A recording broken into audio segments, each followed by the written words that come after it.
Friends, welcome to my KSY informative channel. ಯಾರಾದರೂ ನನ್ನ ಚಾನಲ್ನ ಸಬ್ಸ್ಕ್ರೈಬ್ ಮಾಡ್ದಲ್ಲಿ ನೋಡ್ತಾ ಇದ್ದರೆ ಪ್ಲೀಸ್ ಒಂದು ಸಬ್ಸ್ಕ್ರೈಬ್ ಮಾಡ್ಕೊಳ್ಳಿ. ನಾನಿವತ್ತು ಉಡುಪಿ ಮಂಗಳೂರು ಸ್ಟೈಲಲ್ಲಿ ಕೊರಿದ ಸುಕ್ಕ ರೆಸಿಪಿ ಹೇಳ್ಕೊಡ್ತೀನಿ. ಇದಂತೂ ಸೂಪರ್ ಟೇಸ್ಟಿಯಾಗಿರುತ್ತೆ. ನಿಮಗೆ ಗೊತ್ತೇ ಇದೆ ಉಡುಪಿ ಮಂಗಳೂರಲ್ಲಿ ಸುಕ್ಕ ಅಂದರೆ ಯಾವ ರೀತಿ ಇರುತ್ತೆ ಅಂತ. ಮಸಾಲೆಗೆ ಇವಾಗ ಮೊದಲಿಗೆ ಒಂದು ಬಾಣಲೆಯಲ್ಲಿ 1 ಟೀ ಸ್ಪೂನ್ ಆಗುವಷ್ಟು ಧನಿಯಾ, ಒಂದು ಅರ್ಧ ಟೀ ಸ್ಪೂನ್ ಆಗುವಷ್ಟು ಸಾಸಿವೆ, 1 ಟೀ ಸ್ಪೂನ್ ಆಗುವಷ್ಟು ಜೀರಿಗೆ, ಅದನ್ನು ಚೆನ್ನಾಗಿಯೇ ಫ್ರೈ ಮಾಡ್ಕೊಳ್ಳಿ. ಅದನ್ನು ಚೆನ್ನಾಗಿ ಫ್ರೈ ಮಾಡ್ತಾ ಹಾಗೆ ಚಕ್ಕೆ ಲವಂಗ ಏಲಕ್ಕಿನೂ ಹಾಕ್ಕೊಂಡು ಫ್ರೈ ಮಾಡ್ಕೊಳ್ಳಿ. ಫ್ರೈ ಮಾಡಿಬಿಟ್ಟು ಒಂದು ಮಿಕ್ಸಿ ಜಾರಿಗೆ ಎತ್ತಿಟ್ಕೊಂಬಿಡಿ.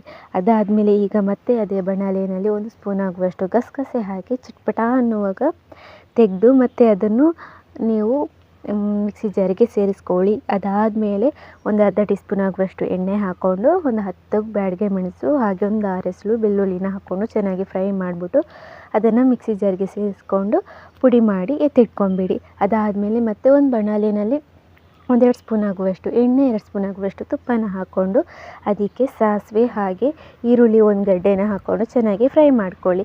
ಚೆನ್ನಾಗಿ ಫ್ರೈ ಮಾಡಿಬಿಟ್ಟು ಅದಕ್ಕೆ ಸ್ವಲ್ಪ ಕರಿಬೇವನ್ನು ಸೇರಿಸ್ಕೊಳ್ಳಿ.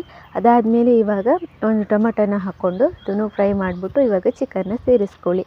ಚಿಕನ್ನ ಸೇರಿಸ್ಕೊಂಡು ಅದಕ್ಕೆ ರುಚಿಗೆ ಬೇಕಾದಷ್ಟು ಉಪ್ಪು ಹಾಗೆ ಅರಶಿನ ಅರ್ಧ ಟೀ ಸ್ಪೂನ್ ಆಗುವಷ್ಟು ಹಾಕ್ಕೊಂಡು ಚೆನ್ನಾಗಿ ಫ್ರೈ ಮಾಡಿಬಿಟ್ಟು ಮುಚ್ಚಿಬಿಟ್ಟು ಒಂದು 10 ಮಿನಿಟ್ಸ್ ಬೇಯಿಸ್ಕೊಳ್ಳಿ. ಚಿಕನ್ ಬೇಗನೆ ಬೆಂದೋಗುತ್ತೆ ಅಲ್ವಾ, ಹಾಗಾಗಿ 10 ಮಿನಿಟ್ಸಲ್ಲಿ ಬೇಯಿಸ್ಕೊಂಡು ಅದಾದಮೇಲೆ ತೆಗೆದಾಗ ನೀರು ಬಿಟ್ಕೊಂಡು ಚೆನ್ನಾಗಿ ಬೇಯ್ತಾ ಇರುತ್ತೆ. ಇದಕ್ಕೆ ಇವಾಗ ನಾವು ಪುಡಿ ಮಾಡಿಟ್ಟಿರುವಂತಹ ಮಸಾಲೆನ ಸೇರಿಸ್ಕೊಬೇಕು. ನೀರಿರೋವಾಗಲೇ ಮಸಾಲೆನೇ ಸೇರಿಸ್ಕೊಂಡು ಉಪ್ಪು ನೋಡಿಕೊಂಡು ರುಚಿಗೆ ಬೇಕಾದರೆ ಹಾಕ್ಕೊಳ್ಳಿ. ಇದನ್ನು ಮುಚ್ಚಿಬಿಟ್ಟು ಮತ್ತೆ ಒಂದು 10 ನಿಮಿಷ ಬೇಯಿಸ್ಕೊಳ್ಳಿ. ಆವಾಗ ನೀರೆಲ್ಲ ಕಡಿಮೆ ಆಗಿರುತ್ತೆ. ಇವಾಗ ಕಾಯಿ ತುರಿನ ಸೇರಿಸ್ಬಿಟ್ಟು ಚೆನ್ನಾಗಿ ಮಿಕ್ಸ್ ಮಾಡ್ಕೊಳ್ಳಿ. ಕೊನೆಯದಾಗಿ ಕೊತ್ತಂಬರಿ ಸೊಪ್ಪು ಸೇರಿಸ್ಕೊಬೋದು, ಇಲ್ಲಾಂದರೂ ಪರವಾಗಿಲ್ಲ. ಉಡುಪಿ ಮಂಗಳೂರು ಸ್ಟೈಲ್ನಲ್ಲಿ ಚಿಕನ್ ಸುಕ್ಕ ಬೇಗನೆ ರೆಡಿ ಆಗುತ್ತೆ. ನೀವು ಟ್ರೈ ಮಾಡ್ಬೋದು, ಈಸಿಯಾಗಿದೆ, ಟ್ರೈ ಮಾಡಿ.